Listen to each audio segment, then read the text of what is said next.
जिस देश में नदियों को माँ माना जाता है, जहाँ गंगा, यमुना, गोदावरी जैसी रिवर को देवी की तरह पूजा जाता है, उसी देश में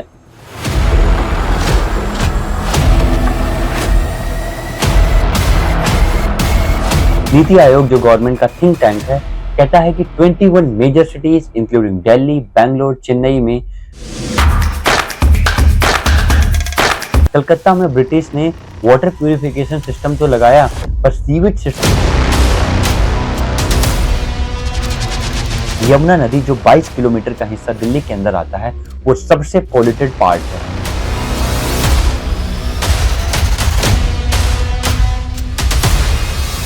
अगर सिटीजन सिर्फ रेगुलर इश्यूज पर वोट करते रहेंगे तो इन्वायरमेंटल रिफॉर्म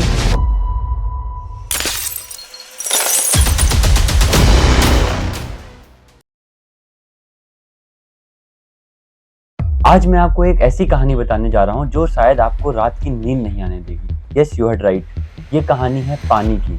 वही पानी जिसे हम जीवन का अमृत कहते हैं। आज ये लाखों लोगों के लिए मौत का कारण बन चुका है। जिस देश में नदियों को माँ माना जाता है, जहाँ गंगा, यमुना, गोदावरी जैसी रिवर को देवी की तरह पूजा जाता है, उसी देश में आज एक अनप्रेसिडेंटेड इन्वायरमेंटल डिजास्टर अनफोल्ड हो रहा है। और ये डिजास्टर सिर्फ इन्वायरमेंट की प्रॉब्लम नहीं है, ये एक कॉम्प्रिहेंसिव थ्रेट है पब्लिक हेल्थ के लिए, इकोनॉमिक स्टेबिलिटी के लिए और फूड सिक्योरिटी के लिए। इंडिया में दुनिया की 18% पॉपुलेशन रहती है, मतलब हर 100 लोगों में से 18 लोग भारतीय हैं, लेकिन हमारे पास दुनिया का सिर्फ 4% फ्रेश वाटर रिसोर्सेज हैं। सोचिए जरा, 18% पॉपुलेशन है लेकिन सिर्फ 4% पानी है। इंडिया की अप्रॉक्सीमेटली 70% सरफेस वाटर अनफिट है पीने के लिए।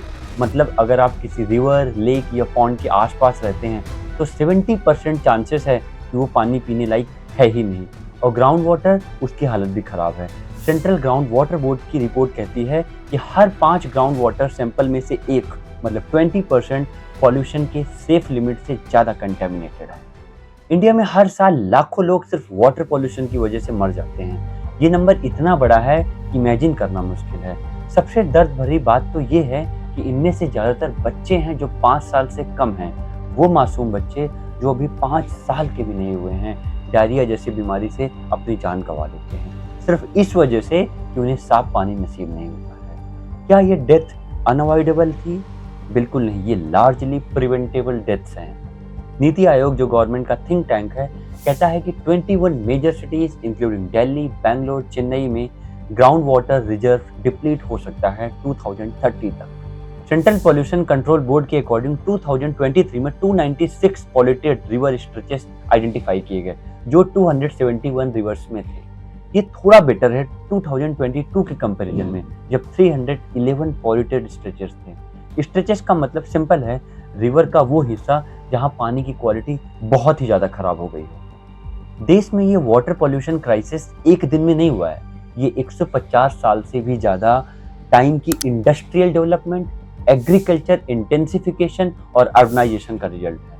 इंडिया की इंडस्ट्रियलाइजेशन जर्नी 1854 में शुरू हुई, जब मुंबई, उस समय बॉम्बे था, में पहली successful cotton textile mill establish हुई।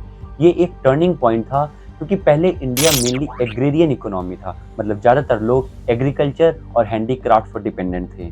ये अर्ली इंडस्ट्रीज नई तरह की पॉल्यूशन इंट्रोड्यूस करने लगी। कॉलोनियल एरा में बॉम्बे और कोलकाता जैसे major port cities industrial hub बन गए।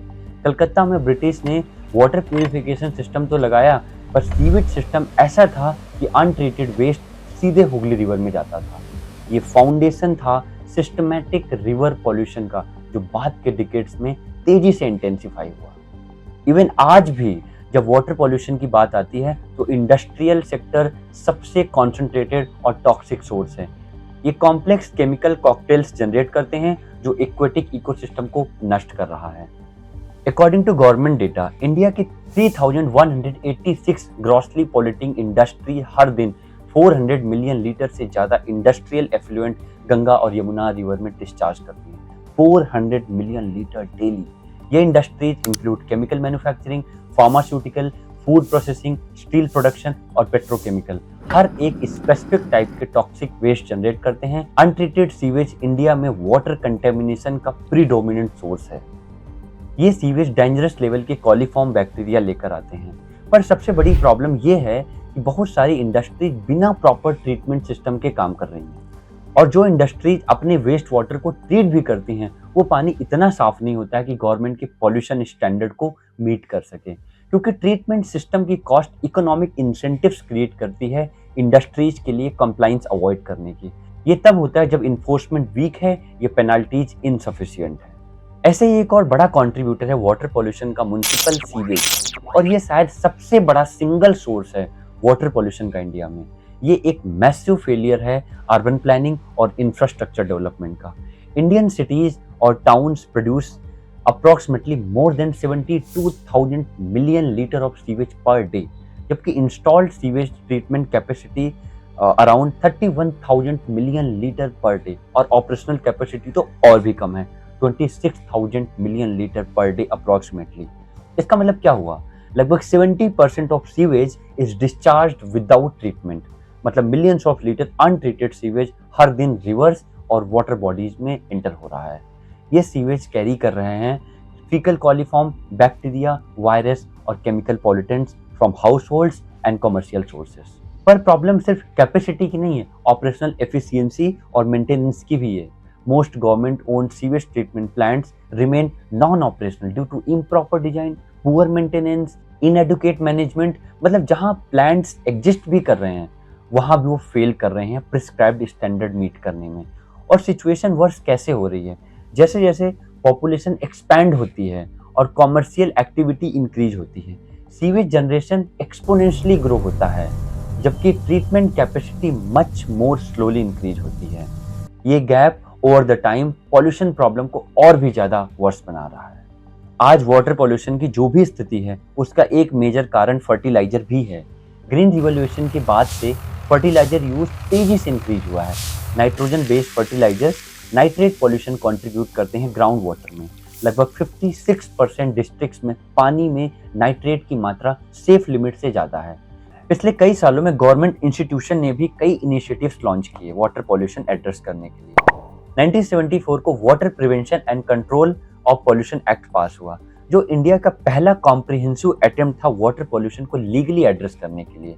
पर इन्फोर्समेंट शुरू से ही क्रिटिकली वीक था, inadequate funding, insufficient train staff और लिमिटेड रेगुलेटरी कैपेसिटी की वजह से। गवर्नमेंट का सबसे बड़ा इनिशिएटिव है नमामि गंगा प्रोग्राम, जो जून 2014 में लॉन्च हुआ 20,000 करोड़ के बजट के साथ, और बाद में मार्च 2026 तक एक्सटेंड हुआ एडिशनल 22,500 करोड़ के साथ। ये इंडियन हिस्ट्री में रिवर क्लीनिंग के लिए सबसे बड़ा सिंगल इन्वेस्टमेंट रिप्रेजेंट करता है। पर करंट कंटेमिनेशन लेवल ये दिखा रहा है कि इन्वेस्टमेंट की स्केल इन्वायरमेंटल डैमेज की स्केल से मैच ही नहीं हो रही है। यमुना नदी जो 22 किलोमीटर का हिस्सा दिल्ली के अंदर आता है, वो सबसे पॉल्यूटेड पार्ट है। पूरे यमुना की लेंथ का सिर्फ 2% होने के बावजूद ये छोटा सा पार्ट नदी के टोटल पॉल्यूशन का 70% से ज्यादा कंट्रीब्यूट करता है। जब यमुना दिल्ली में इंटर करती है तब तक काफी साफ होती है, लेकिन सिटी के बीचों बीच से गुजरते हुए इसमें इंडस्ट्रियल वेस्ट, सीवेज और प्लास्टिक जैसे पॉल्यूटेंट्स मिल जाते हैं। इस वजह से ये एक साफ नदी एक टॉक्सिक ड्रेन यानी जहरीला नाले में बदल जाती है। दिल्ली लगभग रोज 3,596 मिलियन लीटर सीवेज जनरेट करता है, लेकिन लगभग 641 मिलियन लीटर सीवेज अनट्रीटेड रहता है और सीधे रिवर में चला जाता है। नजफगढ़ ड्रेन अकेले लगभग 800 million gallons sewage daily Yamuna में कैरी करता है। जब एक नेशन के 1.4 बिलियन लोग वाटर पॉल्यूशन को फेस कर रहे हैं तो कॉन्सिक्वेंस सिर्फ इन्वायरमेंट तक लिमिट नहीं होता है, ये डोमिनोज की तरफ फॉल करता है, हेल्थ पे, इकोनॉमी पे, फूड सिक्योरिटी पे और फाइनली नेशनल सिक्योरिटी पे भी। हर साल लगभग 37 मिलियन से ज्यादा लोग वाटर बॉर्न डिसीज से अफेक्ट होते हैं। ये कितना है? लगभग कनाडा की पॉपुलेशन जितना। इमेजिन करो, एक कंट्री जितने लोग सिर्फ इंडिया में पानी की वजह से बीमार पड़ रहे हैं हर साल। Despite the overwhelming scale of India's water crisis, comprehensive solution भी एग्जिस्ट करते हैं जो रिवर्स कर सकते हैं इस क्राइसिस को, लेकिन सक्सेस रिक्वायर करती है coordinated action across government, industry, communities और इंडिविजुअल्स। पॉल्यूशन को कंट्रोल करने के लिए सेंट्रल पॉल्यूशन कंट्रोल बोर्ड को स्टेट पॉल्यूशन कंट्रोल बोर्ड को एम्पावर करना चाहिए, ताकि वो इंडस्ट्रीज पे हैवियर फाइन लगा सकें और रियल टाइम एमिशन मॉनिटरिंग कर सकें। प्रॉब्लम ये है कि इंडस्ट्रीज पैसा बचाने के लिए ट्रीटमेंट सिस्टम अवॉइड करती हैं। जब इन्फोर्समेंट वीक हो और पेनल्टीज हल्की हो तो कंप्लाइंस ऑप्शन बन जाता है, प्रायोरिटी नहीं। इकोनॉमिक सिस्टम ही ऐसे सेट हो जाता है कि रूल्स फॉलो करना महंगा और अवॉइड करना सस्ता लगता है। अब इंडिया में सीवेज ट्रीटमेंट सेक्टर में मैसिव इन्वेस्टमेंट गवर्नमेंट के लिए टॉप प्रायोरिटी होनी चाहिए। एफिशिएंट सीवेज ट्रीटमेंट प्लांट से ही अनट्रीटेड सीवेज रिवर में जाने से रोका जा सकता है। पुणे का मूला मुथा रिवर प्रोजेक्ट इसका एक परफेक्ट एग्जांपल है। 690 करोड़ इन्वेस्ट करके सिटी की sewage treatment capacity 477 million litre per day से बढ़ा के 873 मिलियन लीटर की जा रही है। 11 नए प्लांट्स और 113 किलोमीटर सीवेज लाइंस भी बनाई जा रही है। पहले शहर का आधा सीवेज अनट्रीटेड या पार्शली ट्रीटेड नदियों में जाता था, लेकिन अब 2027 तक ऑलमोस्ट पूरा अर्बन सीवेज प्रोसेस होकर क्लीनर वाटर रिवर में भेजा जाएगा। ये प्रोजेक्ट दूसरे सिटीज के लिए भी एक मॉडल बन सकता है कि कैसे सीवेज ट्रीटमेंट को प्रायोरिटी बनाना चाहिए और फ्यूचर अर्बन नीड के हिसाब से इंफ्रास्ट्रक्चर प्लान करना चाहिए। जब गवर्नमेंट इंडस्ट्रीज को इंसेंटिव्स देती है, जैसे टैक्स क्रेडिट या लो इंटरेस्ट लोन, तो जीरो लिक्विड डिस्चार्ज सिस्टम लगाना और वेस्ट वाटर रीयूज करना फाइनेंशियली अट्रैक्टिव हो जाता है। इससे दो मेजर बेनिफिट होते हैं। पहला, वाटर कंजम्पशन कम हो जाता है क्योंकि फैक्ट्रीज अपना ट्रीटेड वाटर रीयूज कर सकती हैं। दूसरा, अनट्रीटेड एफ्लुएंट रिवर में नहीं जाता है, जिससे रिवर क्लीन रहेंगी। हाउस होल्ड लेवल पे रिड्यूस, रीयूज और रिसाइकिल करने से डायरेक्टली वाटर पॉल्यूशन कम होता है। जब हम अपने घर पे सिंगल यूज प्लास्टिक कम करते हैं, लोकल ई वेस्ट में पार्टिसिपेट करते हैं और प्रॉपर सेग्रीगेशन करते हैं, तो एक्चुअल कंटेमिनेशन सोर्स पे ही पॉल्यूशन प्रिवेंट हो जाता है। यानी जब हर घर अपनी रिस्पॉन्सिबिलिटी समझकर वेस्ट को मिनिमाइज, सेग्रीगेट और सेफली डिस्पोज करता है, तभी सिटीज का ओवरऑल वाटर पॉल्यूशन लोड कम हो सकता है। इन्वायरमेंटल इशू को वोटिंग इशू बनाना बहुत ही क्रूशियल है अब, क्योंकि जब ये टॉपिक हम सबकी प्रायोरिटी बन जाता है, तभी policy makers actively water protection, clean air और ग्रीन इंफ्रास्ट्रक्चर के लिए लीगल रिफॉर्म इंप्लीमेंट करते हैं। अगर सिटीजन सिर्फ रेगुलर इश्यूज पर वोट करते रहेंगे तो इन्वायरमेंटल रिफॉर्म साइडलाइन हो जाता है।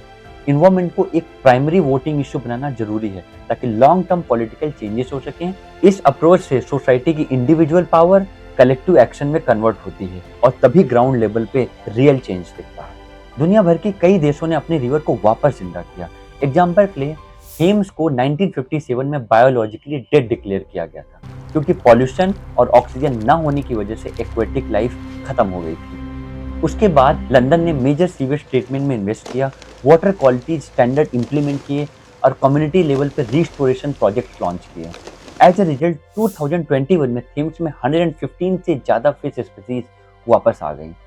यह स्टोरी प्रूव करती है कि टेक्निकल सॉल्यूशंस जैसे sewage treatment plants, strict regulation, sustained funding और पब्लिक पार्टिसिपेशन से इवन डिग्रेडेड रिवर्स रिस्टोर हो सकती हैं। Story of water crisis ultimately story है चॉइसेस की, choices made by individuals, communities, industries और गवर्नमेंट्स।